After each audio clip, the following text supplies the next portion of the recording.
Dans la vie scolaire, t'as deux types de profs. Ceux qui font leur taf tranquille et ceux qui laissent des séquelles psychologiques. Lui, c'est pas un prof, c'est une présence. Il a même pas besoin de parler. Il peut discuter, chuchoter, même rire doucement. Mais dès qu'il lève les yeux, le silence, c'est pas un mythe. C'est comme s'il avait désactivé le son de la pièce. Le premier qui parle, pénalité de 1. Tu veux tester mon autorité? Ok, maintenant, moi 5. Ce prof, il est juste.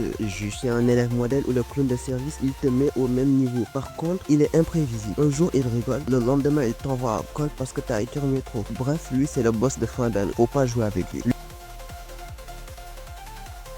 Lui, par contre, il a des préférences et c'est pas subtil. Toujours les filles du premier rang qui ont les faveurs. Celles qui disent bonjour avec une voix douce. Et lui, il devient tout mielleux. Bonjour monsieur. Oh, t'as plus 20 la prochaine éval, ma grande. Alors que toi, t'arrives et bonjour monsieur. Moi, 5 gamin. Le pire, le gars, il a 45 ans, une famille, une barbe qui grisonne, mais il se comporte comme un collégien en chagrin. Et ce comportement, il le cache même pas. Il sait qu'il en risque rien. Son armure, l'expérience, réputation, ancienneté. Perso, des profs comme ça, j'en ai eu 3 et à chaque fois, ce sont des profs d'âge. Je dis pas que c'est une coïncidence, mais si ça allait, elle est vraiment très régulière, celle. Tu te